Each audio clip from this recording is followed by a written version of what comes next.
The movie we're talking about today is Disclosure Day, and I know I'm kind of late to this, but, what can you do, is what it is.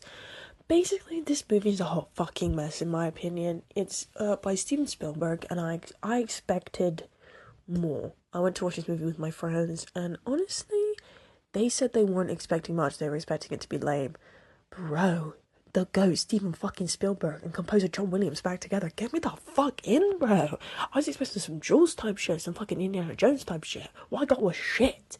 Okay, I'm watching the movie. The movie begins in media res, okay? AKA begins in the middle of the action. Look at that. Look at that media knowledge for you guys. A little bit of media knowledge. Okay, so it begins in the middle of the action, which is completely fine. I thought it would begin, and we would have a kind of flashback segment in the movie. There was never that segment. We never got that. We never got a flashback segment. It was just continuing, and I honestly feel like I missed part of the fucking movie. Like, what the fuck do you mean? We've begun in the middle of everything, and you don't explain anything. Like, in the movie begins with them just coming out of this facility and having this fucking device thing, and then through the movie, you have Colin Domingo's character and Colin Firth's character, being like, we used to be so close. We used to be so close when we found the device. Brother, show me then. Show me then. In year 2, Stephen, you get talking about show, not tell. I talk about this all the time personally about movies. I do not want to hear about how your character has fucking done something.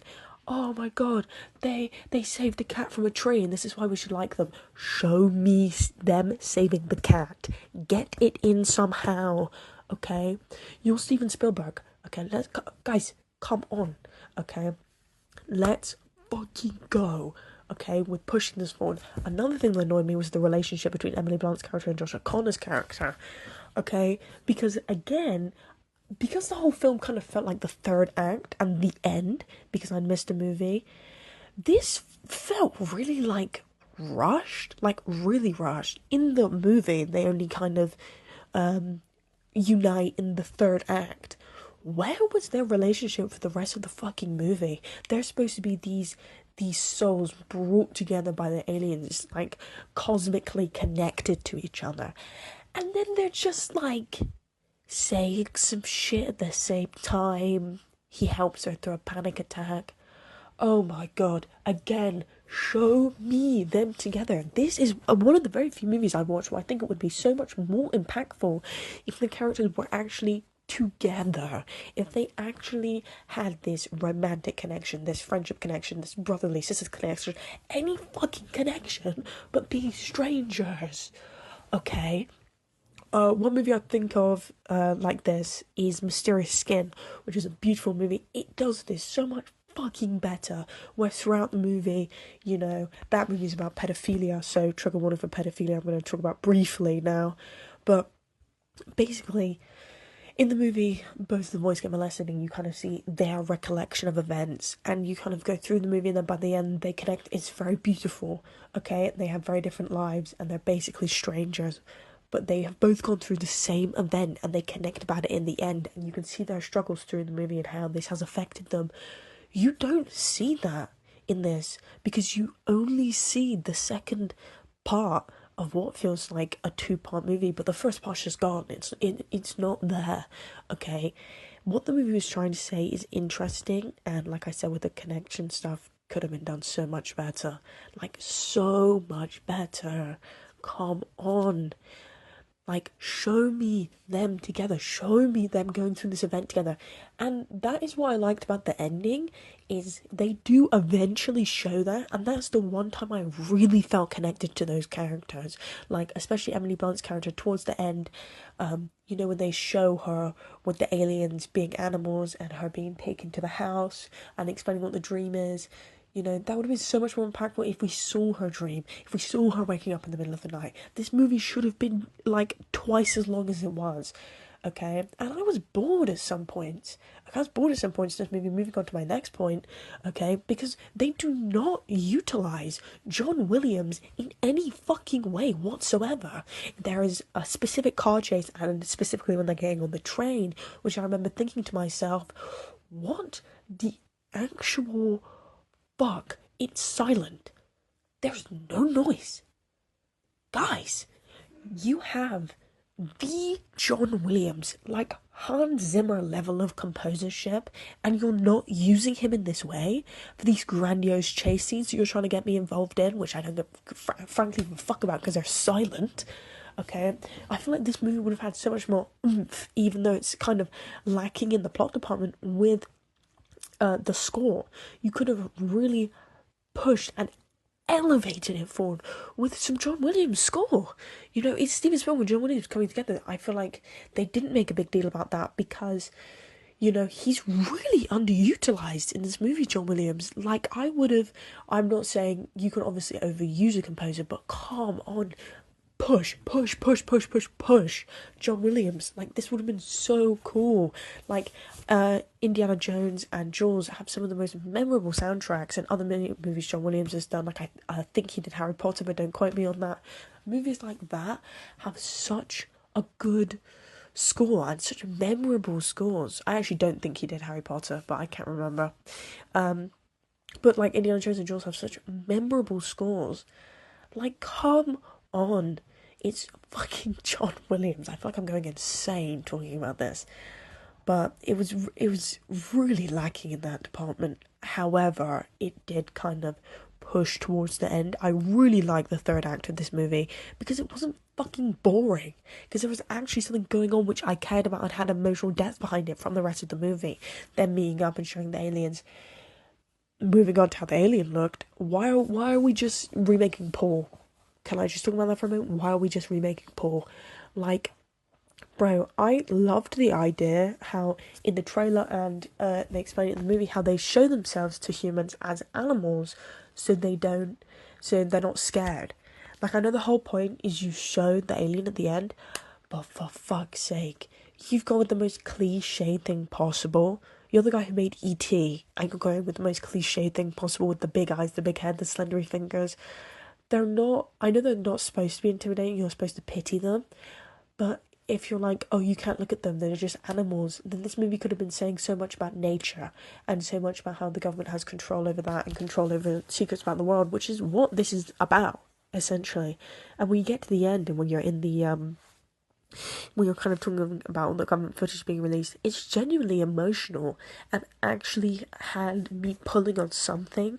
Before the end, I felt like I was at a 2.5 for this movie, but the end pulled up half a star and really pulled me to a 3, and I was even considering a 3.5 at one point.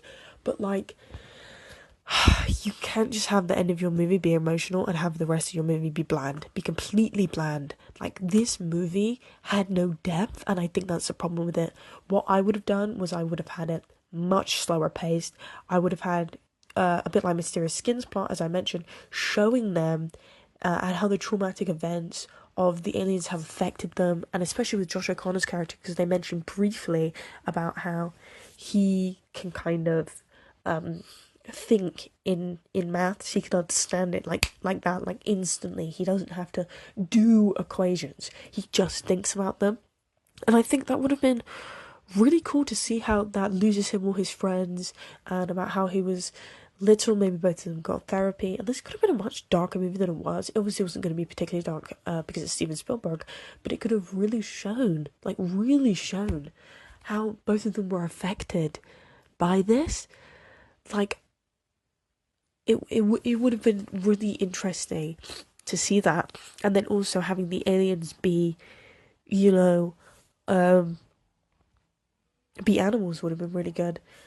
Also, having Colin Firth's character kind of be this overarching kind of Thanos type villain through the whole movie, and show how he is watching the kids their whole life. He knows about this. He's trying not to get the kids together, and they almost interact a couple of times, and he keeps them apart, and eventually they come together in this big operatic boom sequence, and it's the climax of the movie, and it's not just kind of like, oh, they're together now. Woo.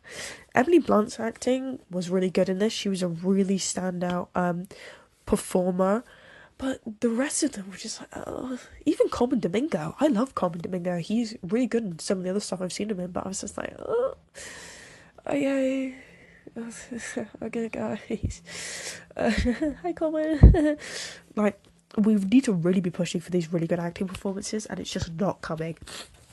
In conclusion, for this closing game, I'm giving it a 3 because this movie, like I said, it's a hot fucking mess, bro. It's a hot mess.